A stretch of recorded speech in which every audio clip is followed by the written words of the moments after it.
Assalamualaikum warahmatullahi wabarakatuh. Saya Anissa Nur Puspitasari, NPM 20111100206, kelas C Prodi PGMI. Di sini saya akan menjawab pertanyaan UTS yang pertama bagian A. Sejarah adalah suatu kejadian atau peristiwa yang dicatat dengan lengkap dan benar-benar terjadi di masa lampau. Sedangkan kebudayaan adalah semua hasil karya, karsa, dan cipta manusia di masyarakat. Sehingga sejarah kebudayaan Islam adalah kejadian atau peristiwa masa lampau yang berbentuk hasil karya, karsa, dan cipta umat Islam yang didasarkan kepada sumber-sumber nilai Islam. Yang B, mata pelajaran sejarah kebudayaan Islam itu merupakan salah satu mata pelajaran penting sebagai upaya untuk membentuk watak dan kepribadian umat. Sejarah kebudayaan Islam ini adalah sekumpulan kejadian peristiwa penting dari tokoh muslim masa lampau. Dengan mempelajari SKI, peserta didik dapat memperoleh pelajaran berharga dari perjalanan seorang tokoh atau generasi zaman dahulu. Mempelajari sejarah kebudayaan Islam sejak dini itu sangatlah penting, karena di usia dasarlah mereka harus menumbuhkan karakter dan kebudayaan keislaman sehingga tidak salah arah dalam mengikuti gaya hidup atau budaya lain pada era globalisasi, karena kebanyakan kebudayaan Islam itu sudah mulai pudar seiring berjalannya zaman. Peserta didik sudah dapat meneladani sifat-sifat yang baik dari tokoh-tokoh Islam terdahulu. Yang kedua, sebagaimana diketahui bahwa kondisi masyarakat bangsa Arab sebelum Islam itu dikenal sebagai zaman jahiliyah atau zaman kebodohan, di mana pada masa ini masyarakat Arab itu hidup tidak berdasarkan aturan agama yang benar, tetapi berdasarkan kesukuan Jazirah. Jazirah Arab terletak di bagian barat benua Asia. Sekarang Jazirah Arab ini lebih dikenal dengan sebutan Saudi Arabia dan Riyadh sebagai ibu kotanya. Pada sisi lain, kebudayaan bangsa Arab memiliki keunikan dibanding budaya bangsa lain, dengan karakteristiknya yang menunjukkan bahwa bangsa Arab itu bukanlah bangsa yang terbelakang, tetapi membuktikan bahwa mereka adalah bangsa yang sebenarnya sudah memiliki peradaban yang maju dengan beberapa budaya yang penulis kelompokkan menjadi beberapa bidang. Yang pertama itu ada ketuhanan. Dalam bidang eskatologis atau ketuhanan, masyarakat Arab Islam menyembah berhala. Hal ini diakui bukan sebagai Tuhan, tetapi berhala dianggap sebagai wasilah agar mendekatkan mereka dengan Tuhan, sehingga bagi bangsa Arab menyembah berhala tidak dianggap sebagai menyekutukan Tuhan atau Allah. Yang kedua ada sosial budaya. Kondisi sosial budaya masyarakat Arab jahiliyah itu memiliki karakteristik yang khas dengan perilaku masyarakatnya yang tidak humanis karena tidak ada penghargaan terhadap kemanusiaan. Di kalangan bangsa Arab terdapat beberapa kelas masyarakat yang kondisinya berbeda satu sama lain. Hubungan seseorang dengan keluarga di kalangan bangsawan sangat diunggulkan dan diprioritaskan, dihormati dan dijaga sekalipun harus dengan pedang terhunus dan pertumpahan darah. Yang ketiga, ekonomi. Kondisi ekonomi itu mengikuti kondisi sosial yang dapat dilihat dari jalan kehidupan bangsa Arab. Suku Arab yang tinggal di kota seperti Makkah dan Madinah mayoritas bekerja sebagai pedagang. Perdagangan di kota Mekah dan Madinah pada zaman jahiliyah sudah sangat maju. Mereka berdagang bahkan sampai ke luar negeri. Mereka melakukan perjalanan dagang dengan jalan kaki, naik unta atau naik kuda. Negara tujuan mereka itu adalah Syam atau Syria, Yaman, Persia, Habsyi, dan Mesir. Yang bagian dakwah Rasulullah SAW selama kurang lebih 22 tahun, 2 bulan, 22 hari, atau ada yang membulatkan selama 23 tahun, itu terbagi dalam 2 periode, yaitu periode Mekah dan Madinah. Sebelum diangkat sebagai Rasul, Muhammad sering menyendiri atau berhalwat di Gua Hira sampai suatu ketika memperoleh wahyu pertama berupa surat Al-Alaq ayat 1-5.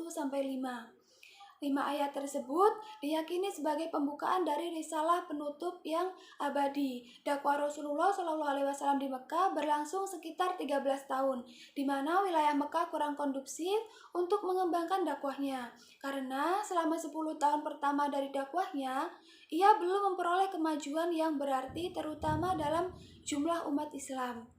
Pada sisi lain, dakwah di Mekah lebih menekankan pada eskatologis atau ketuhanan karena masyarakat Arab pada saat itu belum mengesahkan Tuhan atau Allah.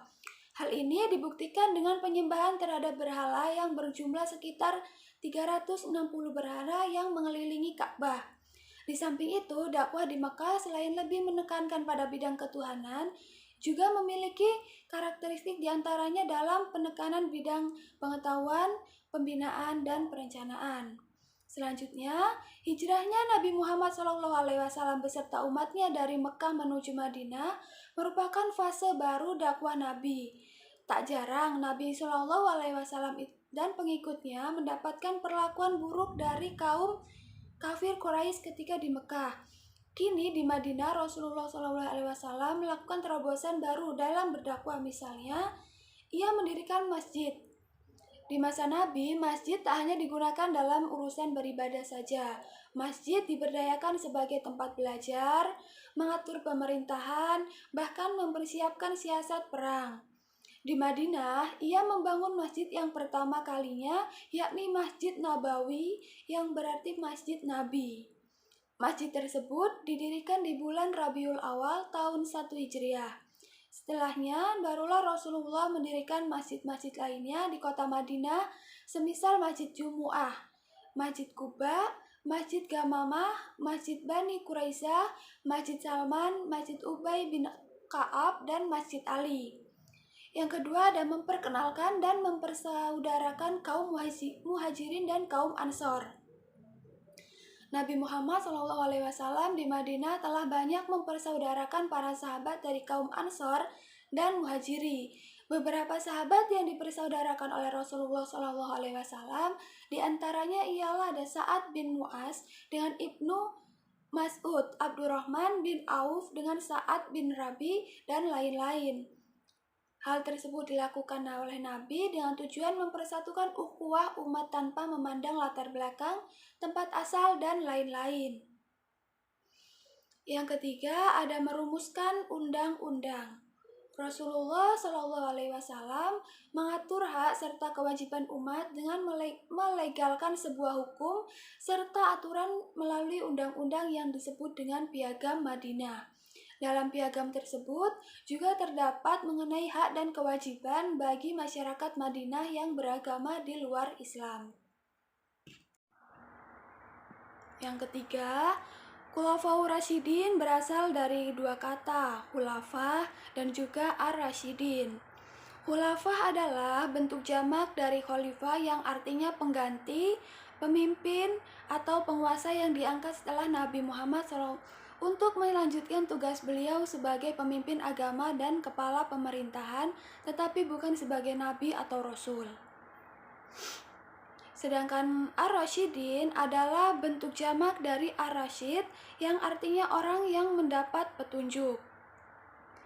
Yang pertama itu ada Abu Bakar As-Siddiq 632 sampai 634 Masehi. Adapun khalifah pertama yang ditunjuk setelah wafatnya Rasulullah SAW adalah Abu Bakar As-Siddiq. Abu Bakar As-Siddiq ini merupakan sahabat Nabi SAW yang setia serta terdepan dalam membela Nabi Muhammad dan para pemeluk agama Islam. Selain itu, beliau juga ditunjuk oleh Rasulullah SAW untuk menemui hijrahnya ke Yastrib atau Madinah, dan pada saat Nabi Muhammad SAW sedang sakit keras, Abu Bakar adalah seseorang yang ditunjuk untuk menggantikan beliau sebagai imam sholat. Oleh karena hal itu, kemudian ia dianggap sebagai petunjuk agar Abu Bakar itu nantinya akan menggantikan kepemimpinan Islam sesudah Nabi SAW itu wafat. Abu Bakar diangkat menjadi seorang khalifah dengan jalan musyawarah antara kaum Ansor dan kaum Muhajirin di Saqifah Bani Sa'idah atau balai pertemuan di kota Madinah. Dalam masa jabatannya sebagai khalifah, Abu Bakar As-Siddiq menjabat dari tahun 632 hingga 661 Masehi. Dalam masa penjabatannya, Abu Bakar fokus untuk memadamkan pemberontakan suku-suku Arab yang menolak tunduk pada kekhalifahannya, yang sungguh luar biasa. Yang kedua ada Umar bin Khattab, 634 sampai 644 Masehi. Umar bin Khattab merupakan sosok yang sangat tegas dan juga bijaksana, sehingga sangat disegani oleh para sahabat lainnya. Sehingga tidak heran saat Umar bin Khattab memeluk Islam, barisan kaum muslimin ditakuti oleh orang kafir Quraisy. Dan sebelum memeluk Islam, ia paling berani menentang Islam. Akan tetapi setelah masuk Islam, ia sangat berani menghadapi musuh-musuh Islam terkenallah ia sebagai singa padang pasir yang amat disegani. Beliau menjadi khalifah kedua setelah Abu Bakar karena sebelum Abu Bakar wafat pernah bertanya kepada sahabatnya tentang penunjukan Umar sebagai penggantinya. Dan para sahabat pun menyetujuinya. Umar bin Khattab menjabat sebagai khalifah selama 10 tahun 6 bulan. Umar menyebut dirinya khalifah Rasulullah atau pengganti dari Rasulullah.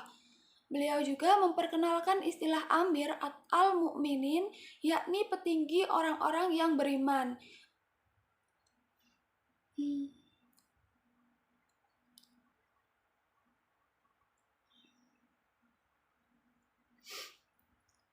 Yang ketiga ada Utsman bin Affan, 644 hingga 655 Masehi. Utsman merupakan khalifah ketiga setelah Umar bin Khattab. Beliau terkenal sebagai seorang yang pendiam dan juga bijaksana serta berbudi pekerti yang baik. Utsman juga seorang saudagar yang kaya raya, namun banyak melakukan kebaikan, sehingga ia memperoleh gelar Ghaniyun Syakir, yaitu orang kaya yang banyak bersyukur kepada Allah Subhanahu wa Ta'ala. Banyaknya kebaikan yang dilakukan oleh Utsman kemudian dinikahkan dengan putri Nabi Muhammad SAW yang bernama Ruqayyah. Setelah Ruqayyah wafat, kemudian itu beliau dinikahkan kembali dengan putri Nabi yang bernama Ummu Kulsum. Oleh karena itu, ia diberi julukan dengan nama Zun Nurain atau yang memiliki dua cahaya. Adapun jasa-jasa yang telah dilakukan oleh Utsman bin Affan selama menjadi khalifah yaitu yang pertama menyalin dan membukukan Al-Quran menjadi beberapa naskah. Yang kedua, menetapkan pelafalan bacaan Al-Quran menjadi sama dan serentak atau tidak memiliki perbedaan karena karya yang dibuat oleh beliau sangat bermanfaat bagi umat Islam. Maka mushaf tersebut dinamakan dengan Mushaf Utsmani sebagai penghargaan atau jasa beliau membentuk angkatan laut, merenovasi Masjid Nabawi, memperluas wilayah Islam, dan masih banyak lagi yang lainnya. Yang keempat ada Ali bin Abi Thalib, 655 hingga 661. Beliau lahir di Mekah pada tanggal 12 Rajab, tahun ke-30 setelah kelahiran Nabi Muhammad. Beliau masuk Islam setelah Siti Khadijah. Karena keberaniannya yang luar biasa, maka beliau mendapatkan gelar Singa Allah dan Karamallahu wajhahu atau semoga Allah memuliakan wajahnya. Ali bin Abi Thalib menjadi sahabat sebagai khalifah menggantikan Utsman pada saat keadaan sedang memanas. Saking panasnya, bahkan pada saat itu hingga menghilangkan nyawa Utsman bin Affan. Ali mengalami masa-masa yang sulit ketika menjabat sebagai khalifah karena pada masa itu Islam itu mulai terpecah. Saat Ali menjabat, maka mulailah diberlakukan kebijaksanaan yang baru. Salah satunya adalah Ali menonaktifkan para gubernur yang diangkat oleh Utsman, kemudian menarik kembali tanah yang dihadiahkan oleh Utsman kepada penduduk, yakni dengan menyerahkan hasil pendapatannya kepada negara. Kemudian memakai kembali sistem distribusi pajak tahunan di antara orang-orang Islam sebagaimana pernah diterapkan oleh Umar. Ada beberapa kriteria yang dimiliki oleh Khulafaur Rasyidin, di antaranya adalah sebagai berikut. Yang pertama ada arif dan bijaksana. Yang kedua berwibawa dan disiplin. Ketiga berilmu agama yang luas dan mendalam. Yang keempat berani bertindak dan berkemauan yang keras.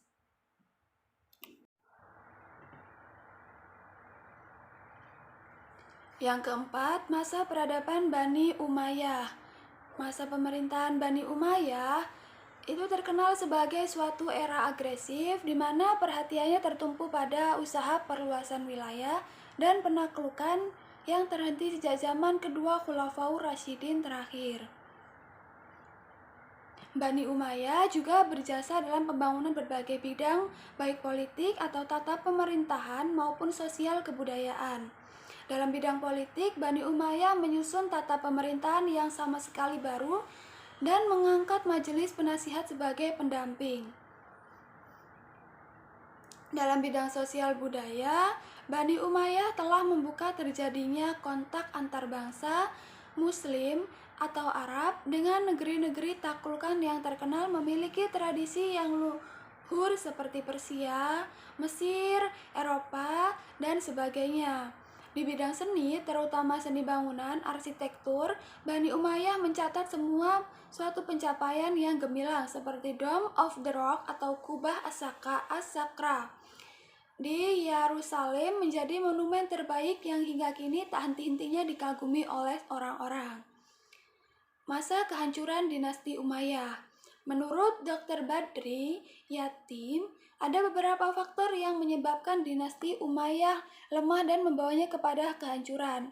Faktor tersebut yaitu sistem pergantian khalifah melalui garis keturunan yang menyebabkan terjadinya persaingan tidak sehat di kalangan anggota keluarga istana. Sikap yang serba hidup mewah di lingkungan istana sehingga anak-anak khalifah tidak sanggup memikul beban berat kenegaraan tatkala mereka mewarisi kekuasaan. Munculnya kekuatan baru yang dipelopori oleh keturunan Al-Abbas bin Abbas Al-Muthalib dan didukung oleh Bani Hashim dan Syiah.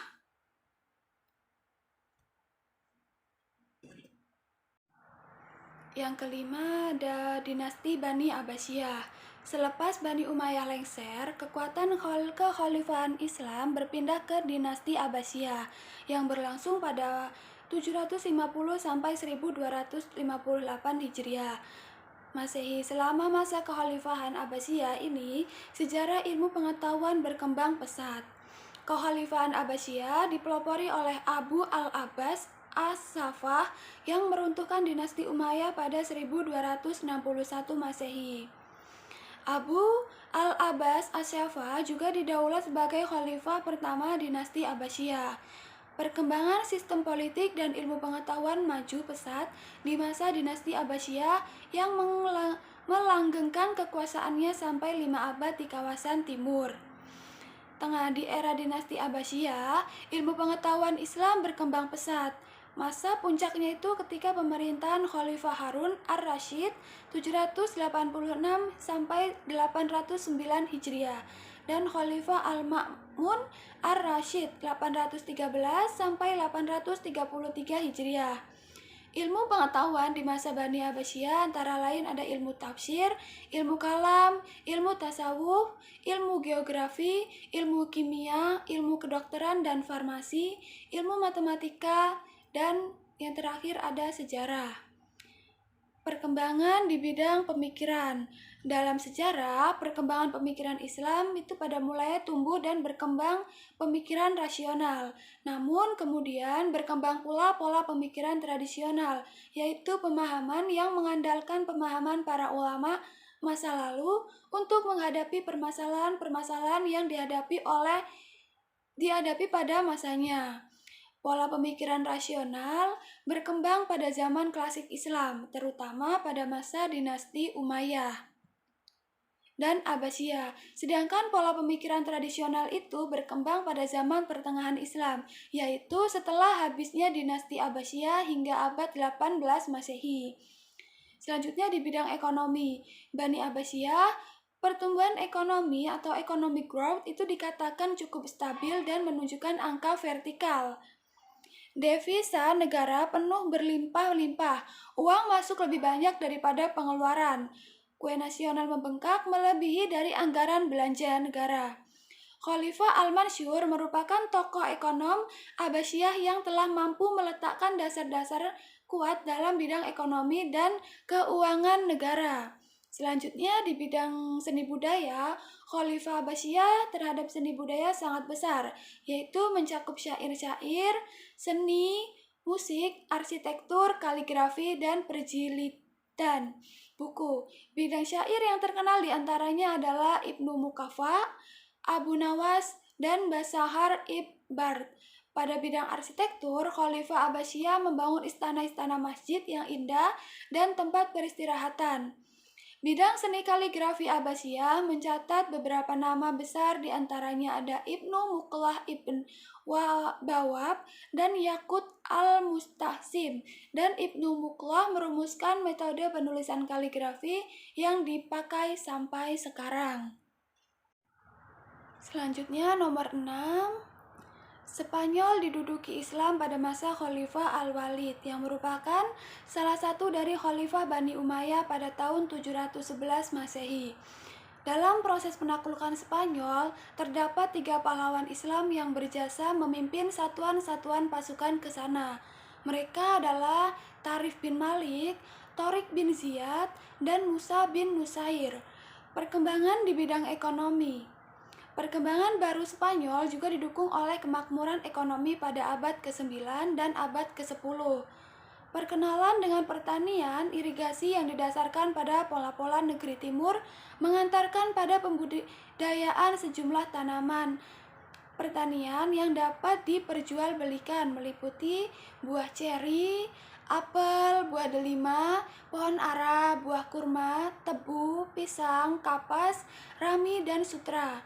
Beberapa kota seperti Seville dan Cordova mengalami kemakmuran lantaran melimpahnya produksi pertanian dan perdagangan internasional.